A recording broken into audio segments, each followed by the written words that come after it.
There's a quote going around, it's been around for a few years, that basically says a surplus of effort can overcome a deficit of confidence and or just lack of any kind. And honestly, that is a brilliant thing to be thinking about going into the new year. And it definitely is the key. If there is like a magic formula, it's a lot of work for this magic formula.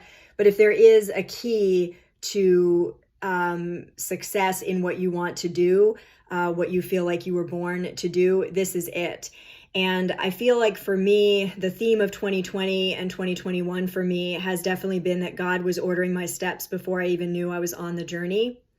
And he wants to do the same for you. And that is just so encouraging and comforting to me. I hope it's a comfort to you heading into the new year. But what that looked like practically for me, like how it was working out for me, was that there was a lot that I wanted, and I was really passionate about writing. And you might feel this way about what you're passionate about. Like, I love this so much. I want to do it more.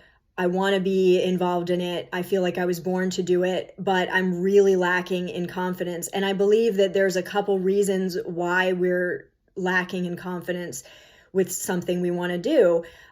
First, I believe that it might just be you don't know how to move forward. You're lacking, the know-how and the tools.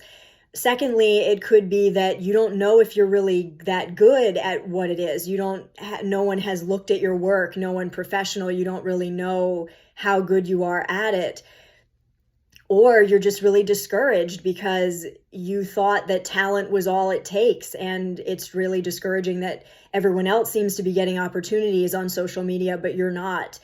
But honestly, putting in the effort, this is literally the piece of advice that will surmount, is that a word?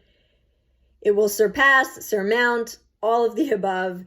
It will fix imposter syndrome, which is the shame of feeling like I don't belong. It will fix a lack of confidence, a deficit, whatever you're lacking. It will work with any of this. And that is effort.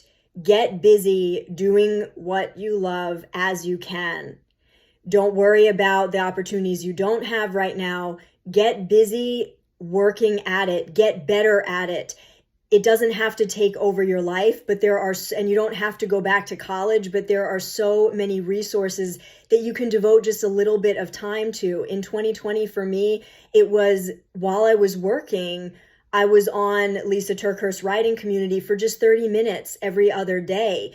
And then I would write. So I would just take a little bit of time to research and learn from people who were better at publishing than me.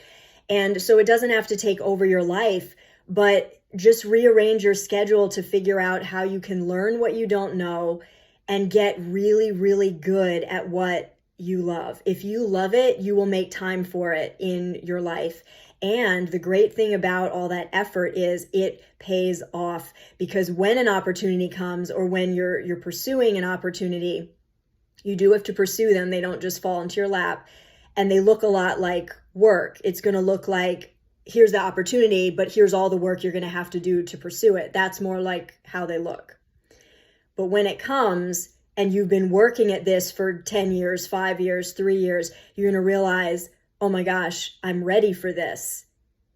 And so even when you're still nervous, you realize I am ready for this because I've put in the work and I'm actually good at this. And you have an accurate assessment of your skills because you've put in the work to actually learn and get good at it. So be encouraged, heading into the new year. If you've been wanting to pursue some passion project, that is the key to opportunities, to getting rid of self-doubt, getting rid of imposter syndrome. Get good at it. Enjoy the journey. Don't worry about the timing, and it will actually happen faster than you think. And you'll be better prepared, because that thing that you think you want so bad, once that happens, you'll realize it's not a finish line. It's just the beginning.